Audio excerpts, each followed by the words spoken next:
നമസ്കാരം. റഷ്യയിൽ യാത്രാ വിമാനം തകർന്നു വീണ് 49 പേർ കൊല്ലപ്പെട്ടതായി സൂചന. ഇവരിൽ 6 പേർ വിമാന ജീവനക്കാരും 5 കൊച്ചുകുട്ടികളും ഉൾപ്പെടുന്നു എന്നാണ് പറയപ്പെടുന്നത്. അങ്കാറ എയർലൈൻസിൻ്റെ വിമാനമാണ് അപകടത്തിൽപ്പെട്ടത്. യാത്രക്കാരും തന്നെ രക്ഷപ്പെട്ടിരിക്കാൻ സാധ്യതയില്ല എന്നാണ് പ്രാഥമിക റിപ്പോർട്ടുകൾ സൂചിപ്പിക്കുന്നത്. റഷ്യൻ വാർത്താ ഏജൻസിയായ ടാസും ഇപ്പോൾ ഇക്കാര്യം സ്ഥിരീകരിച്ചിരിക്കുകയാണ്. വിമാനത്തിൻ്റെ അവശിഷ്ടങ്ങൾ കണ്ടെത്തിയതായിട്ടാണ് തെരച്ചിലിനായി ഇറങ്ങിയ ഹെലികോപ്റ്ററുകളിൽ നിന്ന് ഔദ്യോഗികമായി വിവരം ലഭിക്കുന്നത്. എങ്ങനെയാണ് വിമാനം ഇവിടെ ഉണ്ടായത് എന്നുള്ളതിനെക്കുറിച്ച് ഇനിയും വ്യക്തമായ വിവരം ലഭിച്ചിട്ടില്ല. വിമാനം പറന്നുയർന്ന് അല്പസമയത്തിനകം തന്നെ ടാൻഡൻ വിമാനത്താവളവുമായുള്ള ബന്ധം ഇല്ലാതാവുകയായിരുന്നു എന്നാണ് പറയപ്പെടുന്നത്. ഒരുപക്ഷെ എഞ്ചിൻ തകരാറാണോ വിമാനത്തിന് ഉണ്ടായത് എന്ന് സ്വാഭാവികമായും ഇപ്പോൾ സംശയം ഉയരുന്നുണ്ട്. എയർ ആംബുലൻസ് ഉൾപ്പെടെയുള്ള സംവിധാനങ്ങൾ ഉപയോഗിച്ചുകൊണ്ടാണ് ഇപ്പോൾ തെരച്ചിൽ പ്രവർത്തനം നടത്തുന്നത്. ഇവിടെ ഉയരുന്ന മറ്റ് പ്രധാനപ്പെട്ട പ്രശ്നം, വിമാനം തകർന്നു വീണിരിക്കുന്നത് വളരെ വിദൂരമായ പർവ്വത മേഖലയിലാണെന്നാണ് പറയപ്പെടുന്നത്. അതുകൊണ്ട് തന്നെ രക്ഷാപ്രവർത്തനം കൂടുതൽ ദുഷ്കരമാകാനാണ് സാധ്യത.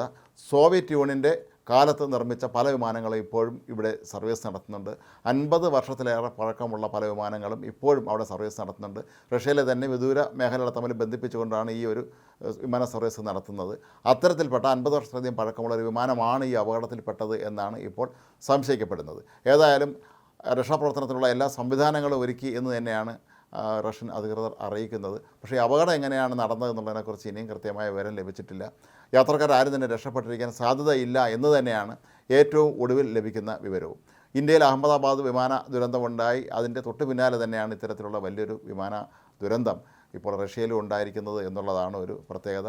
ഇന്ത്യയിലുണ്ടായ വിമാന അപകടത്തിൻ്റെ കാരണങ്ങൾ പോലും ഇനിയും നമ്മൾ പൂർണ്ണമായും കണ്ടെത്തിയിട്ടില്ലാത്ത ഒരവസ്ഥയിൽ ഇപ്പോൾ റഷ്യയിലുണ്ടായ വിമാനാപകടത്തിൻ്റെ കാരണം തീർച്ചയായും അതിൻ്റെ കാലപ്പഴക്കം തന്നെ ആയിരിക്കാനാണ് സാധ്യത. കാരണം 50 വർഷത്തിലധികം പഴക്കമുള്ള വിമാനമാണ് ഇപ്പോൾ റഷ്യയിൽ തകർന്നു വീണിരിക്കുന്നത്. ഇന്ത്യയിലെ എയർ ഇന്ത്യ വിമാനമാണെങ്കിൽ വളരെ ചുരുങ്ങിയ വർഷം മാത്രം പഴക്കമുള്ള ബോയിങ്ങിൻ്റെ ഏറ്റവും ആധുനിക സംവിധാനങ്ങളുള്ള ഒരു വിമാനമായിരുന്നു അഹമ്മദാബാദിൽ അപകടത്തിൽപ്പെട്ടത്.